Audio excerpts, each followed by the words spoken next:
Também, algumas publicações na Europa mostraram hoje a ação de drones aquáticos que os ucranianos estariam lançando contra embarcações russas que estão no Mar Negro. Prefiro me acautelar também em relação à perspectiva de que haja algum tipo de propaganda aí, no sentido de maximizar os danos que esses ataques teriam causado. Então, há também que, neste caso, se observar.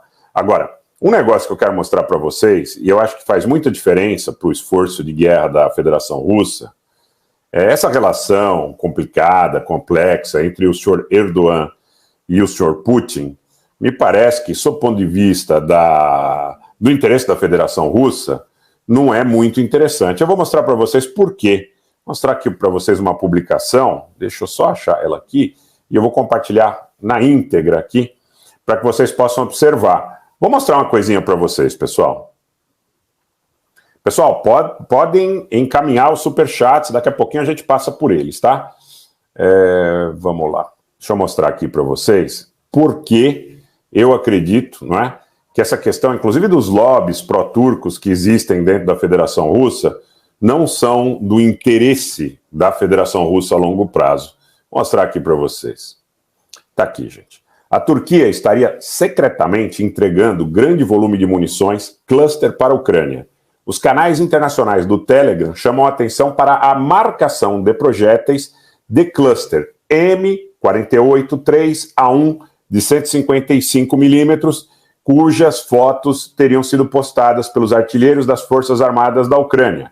A marcação MKE é claramente visível e se refere a um grupo de fábricas de defesa da Turquia. Marcação que é colocada em todas as munições e armas produzidas nesta fábrica. Aqui, gente, vou mostrar para vocês, tá? Aqui as marcações, não deixam dúvida nenhuma, né? A marcação. E aqui a notícia que mostra aí que esses lotes estariam sendo encaminhados para a Ucrânia. Não só esses lotes, como também os drones Bayraktar, como também uma série de mísseis de cruzeiro. Então, o que acontece? Principalmente no meio jornalístico, existem alguns canais de Telegram, existem alguns jornalistas que fazem propaganda o tempo todo em prol da Turquia e do Azerbaijão dentro da Federação Russa, e eu acredito que a Federação Russa deve cuidar com cuidado, não é? Dessas situações, porque, em última instância, eles podem não ser do interesse da própria Federação Russa. Por mais que, num determinado momento, uma indústria do gás, uma indústria do petróleo, um negócio na área de grãos, um negócio na área de fertilizantes, possa ser objetivamente feito a partir de uma relação de pragmatismo. Mas, inclusive, hoje o presidente ucraniano Zelensky também se manifestou nesse sentido, está esperando um novo lote de ajuda do Azerbaijão na área de desminagem, concebe-se como uma coisa de caráter humanitário, mas eu quero crer que esses lobbies em prol do Azerbaijão e da Turquia na Federação Russa não sejam do interesse nacional da Federação Russa. Até porque muitos desses ataques de drones podem estar sendo facilitados pela ação da própria inteligência da Marinha Turca, não é? Então, eu quero colocar para vocês que, na minha visão, né, tem alguns canais de Telegram que são nitidamente engajados nesse sentido, alguns jornalistas, alguns pseudo-analistas geopolíticos que não passam de lobistas e propagandistas, né? Então, quero colocar para vocês aqui com clareza. Aparentemente, a Turquia está engajada e o Azerbaijão está engajado ao lado do esforço de guerra ucraniano, apesar das propagandas que são feitas em direção a determinado tipo de aliança pragmática no seio da Federação Russa. Ameaças são feitas também. Eu estava vendo canais de Telegram do Azerbaijão, alguns canais de Telegram do Azerbaijão dizem que se os russos não se empenharem numa solução que seja favorável à Turquia e ao Azerbaijão no Cáucaso, eles mostram um mapa das divisões do Cáucaso Norte russo como potencialmente conflagráveis. E eu já tinha falado isso para vocês. Eles mostram um mapinha do Daguestão, eles mostram um mapinha da Chechênia, da Ingushétia e de todas aquelas regiões que têm um componente étnico importante turco. Né? São populações de origem turquificada. O que eu tenho remarcado é o seguinte, me parece que o Azerbaijão acumula armas israelenses, turcas e de outras procedências para que, em última instância, se for necessário, possa emprestá-las aí aos eventuais adversários da unidade da Federação Russa nessa região do Cáucaso Norte. Estou colocando isso para vocês, não é?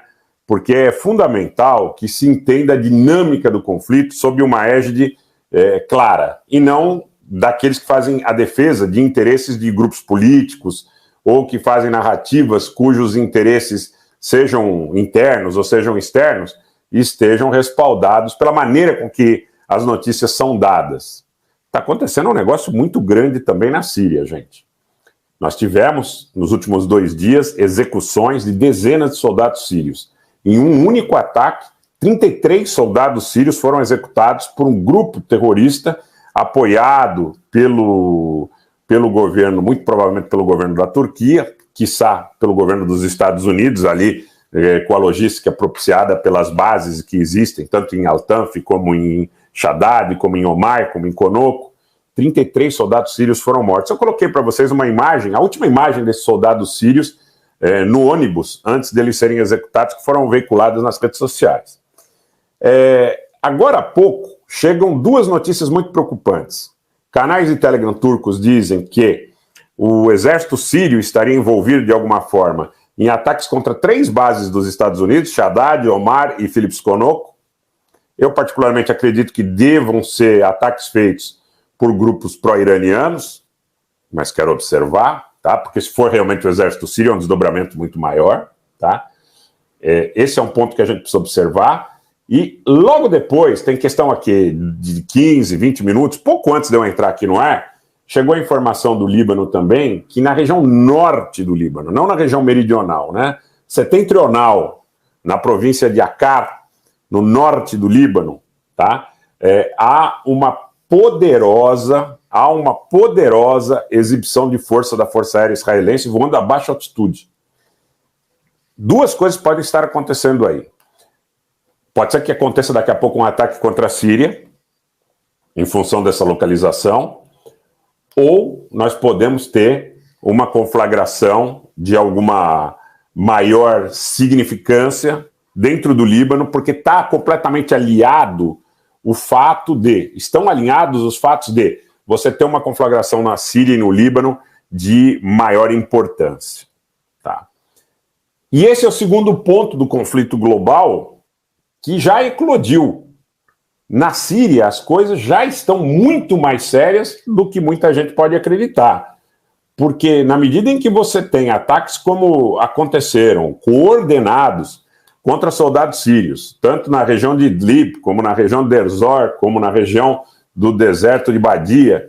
Então, você tem, não é, toda a característica, toda a construção de que atores externos que estão interessados na desestabilização do governo sírio estão muito ativos novamente na região, tá? E algumas pessoas, alguns analistas, a maioria dos analistas que eu converso, libaneses e sírios, eles dizem assim, não é do interesse do Irã, não é do interesse do Hezbollah, não é do interesse da Síria, uma grande guerra agora. Mas esse pessoal já está começando a ver o seguinte, né? Eles sempre falam em reabilitação econômica e tal, mas eles já estão começando a ver o seguinte, que você tem deslocamento de forças dos Estados Unidos para o estreito em Hormuz, que você tem a coisa toda aí dos movimentos israelenses em direção ao Líbano, que você tem ataques contra objetivos dentro do território sírio que são mais expressivos em relação aos objetivos atingidos por parte das forças israelenses. O presidente Assad deu uma entrevista recentemente para a Sky News, onde ele falou muito claramente que ele não quer receber o Erdogan enquanto as tropas da Turquia ocuparem o território sírio. E parece que a Turquia está interessada não só em manter essa ocupação, como em financiar eventualmente o chamado Partido do Turquistão, Partido Islâmico do Turquistão, que opera nessas regiões e que ataca o exército sírio. Então você tem o segundo fronte aberto. É um sábado muito importante, por quê? Porque a Ucrânia tenta atingir a ponta da Crimeia. O Ministério da Defesa da Rússia diz, nós precisamos responder a esse ataque que foi realizado, ainda que tentado, contra a ponta da Crimeia, atingindo alvos sensíveis ucranianos.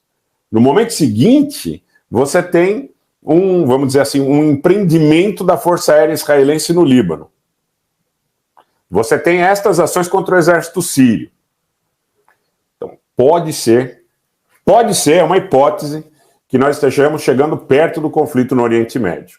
Pode ser que nós estejamos chegando perto do conflito no Oriente Médio. Se você já tem a Síria hoje, que eu considero como um segundo foco aberto, pode ser que nós estejamos perto de um conflito de maior intensidade no Oriente Médio, que possa envolver os iranianos, que possa envolver os israelenses, que possa envolver o Hezbollah, que possa envolver grupos pró-iranianos no Iraque, eventualmente os iemenitas. Então aí você teria toda uma construção de potencial desestabilização do Oriente Médio, como você tem também em relação à questão do Cáucaso, que são muito mais perigosos, ao meu ver, do que o conflito na Ucrânia, no nível de intensidade que a gente está vivendo, em relação à possibilidade de se deflagrar um conflito global.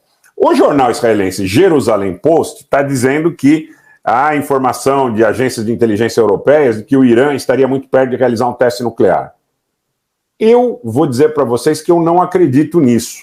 Posso estar errado, mas eu não acredito nisso pelo seguinte, porque há muitos e muitos anos, inclusive o atual premier israelense Benjamin Netanyahu levou na ONU, tem muitos anos, um cartaz, né, mostrando ali o tempo que o Irã teria para construir sua bomba. Muitas vezes o Jerusalem Post, o Haaretz, a mídia israelense, o Maariv, outros jornais, dizem que os iranianos estão muito próximos, há 15 dias, há uma semana, há 2 meses de construir a bomba, e até aqui isso não foi confirmado, tá, gente? Até aqui isso não foi confirmado. Então, não cabe, eu, na realidade, entendendo e assistindo todo esse cenário, não cabe a uma interpretação da minha parte, no sentido que isso efetivamente esteja em vias de acontecer. Tá? Pelo menos essa é a minha perspectiva.